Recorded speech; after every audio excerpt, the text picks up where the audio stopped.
വിശുദ്ധ പൗലോസ് ശ്ലീഹ റോമാക്കാർക്ക് എഴുതിയ ലേഖനം 2-ാം അധ്യായം 1 മുതൽ 6 വരെയുള്ള തിരുവചനങ്ങൾ.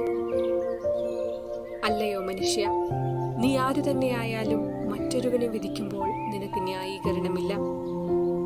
അപരനെ വിധിക്കുമ്പോൾ നീ നിന്നെ തന്നെയാണ് വിധിക്കുന്നത്.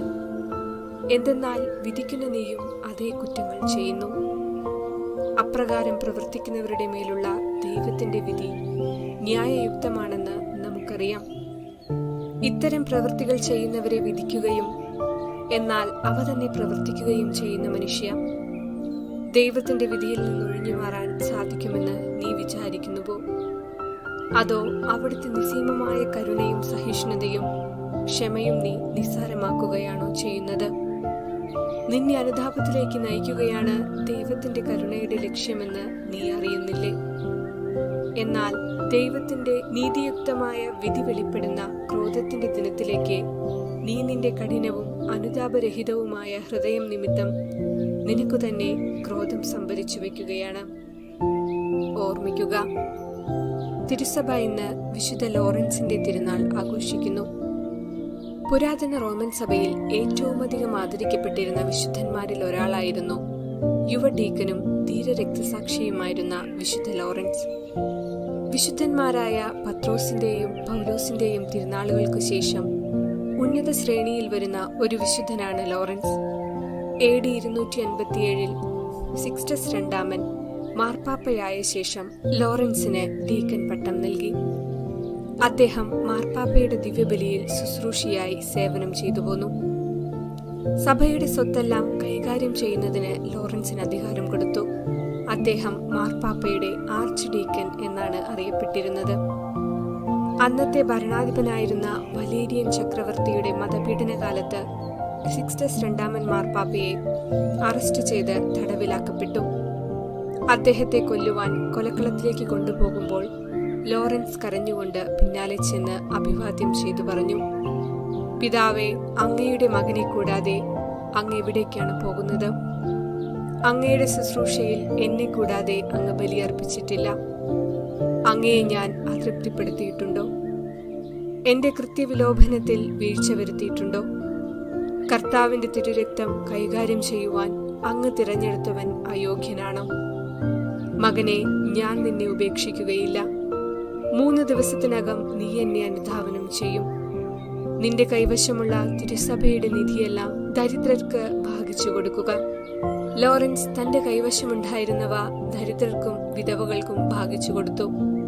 സിക്സ്റ്റസ് പാപ്പയുമായുള്ള ലോറൻസിന്റെ ബന്ധത്തിൽ നിന്നും അദ്ദേഹം ദേവാലയ സ്വത്തുക്കളുടെ സൂക്ഷിപ്പുകാരനാണെന്ന് മനസ്സിലാക്കി അദ്ദേഹത്തെ ബന്ധനസ്ഥനാക്കുകയും ഹിപ്പോളിസ്റ്റസിന്റെ നിരീക്ഷണത്തിന് കീഴിൽ ആക്കുകയും ചെയ്തു.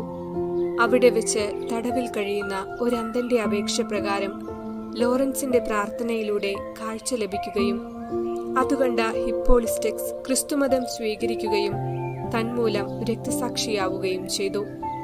ലോറൻസിനോട് ദേവാലയ സ്വത്തുക്കൾ അടിയറ വയ്ക്കണമെന്ന് അധികാരികൾ ആവശ്യപ്പെട്ടതുപ്രകാരം അദ്ദേഹം ദരിദ്രരെയും രോഗികളെയും വിധവകളെയും അധികാരികളുടെ മുൻപിൽ ഹാജരാക്കിയിട്ട് പറഞ്ഞു: ഇതാണ് ദേവാലയത്തിന്റെ സ്വത്തുക്കൾ. തുടർന്ന് അദ്ദേഹത്തെ അധികാരികൾ ക്രൂരമർദ്ദനത്തിന് ഏൽപ്പിച്ചു. പടയാളികൾ അദ്ദേഹത്തെ ഇരുമ്പ് പീറ്റിൽ കിടത്തി. താഴെ തീയിട്ടു. അതിന്റെ മുകളിൽ കിടന്നു വെന്തു. അദ്ദേഹം കർത്താവിനോട് നന്ദി പറഞ്ഞുകൊണ്ട്: കർത്താവെ, നിന്റെ അടുക്കൽ വരുവാൻ അനുവദിച്ചതിൽ ഞാൻ സന്തോഷിക്കുന്നു. അവിടെ വെച്ച് ജീവൻ നഷ്ടമാകാഞ്ഞതിനാൽ അവർ കൊലപ്പെടുത്തി. അദ്ദേഹത്തിന്റെ മൃതശരീരം ടിബുർത്തിനിയൻ പാതയിൽ അടക്കം ചെയ്തു. പിന്നീട് കോൺസ്റ്റാന്റൈന്റെ കാലത്ത് അവിടെ ഒരു ദേവാലയം പണിതു. അദ്ദേഹം ജീവിച്ചിരുന്ന കാലത്തു തന്നെ വിശുദ്ധനായി അറിയപ്പെട്ടിരുന്ന ഒരു വ്യക്തിയായിരുന്നു. ഈ വിശുദ്ധന്റെ നാമത്തിൽ റോമായിൽ ധാരാളം പേർ മാനസാന്തരപ്പെട്ടിരുന്നു. നമുക്കും ഈ വിശുദ്ധന്റെ മധ്യസ്ഥതയിൽ കൂടുതൽ മാനസാന്തരമുണ്ടാകുവാൻ ഇടവരട്ടെ എന്ന് പ്രാർത്ഥിക്കാം.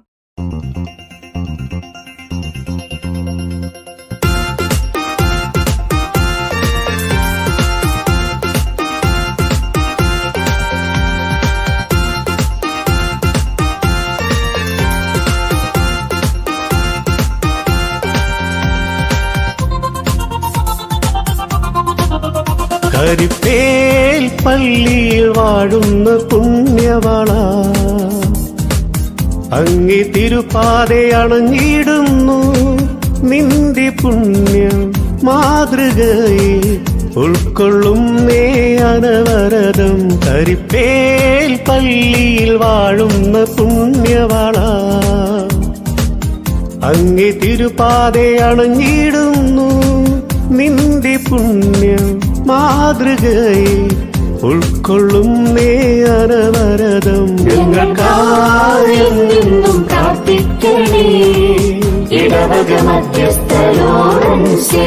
ഞങ്ങൾക്കായെന്നും പ്രാർത്ഥിക്കണേ, ഇടവക മധ്യസ്ഥലോടൻസേ.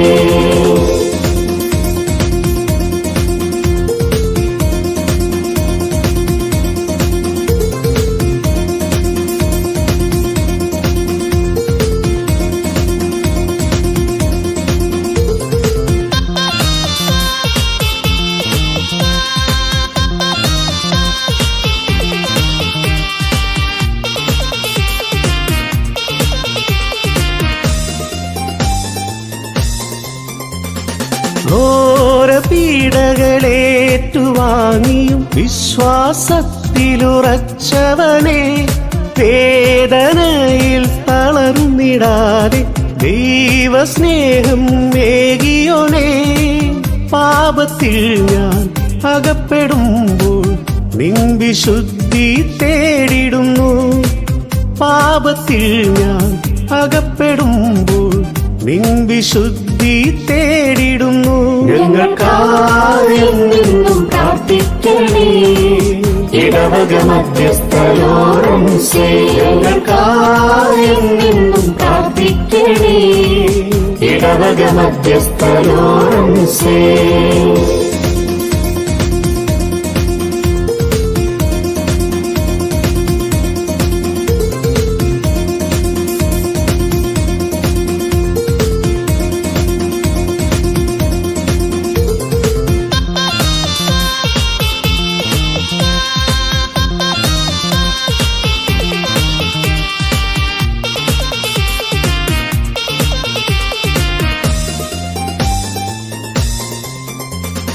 ദൈവത്തിനായി രക്തസാക്ഷ്യം വഹിച്ചൊരു സ്നേഹിതനെ, ഞങ്ങൾ തന്നാടിനു കാവലായി മാറിടാനായി പ്രാർത്ഥിക്കുന്നേ.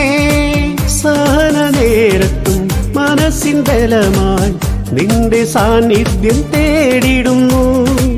സഹന നേരത്തും മനസ്സിൻ ബലമായി നിന്റെ സാന്നിധ്യം തേടിടുന്നു.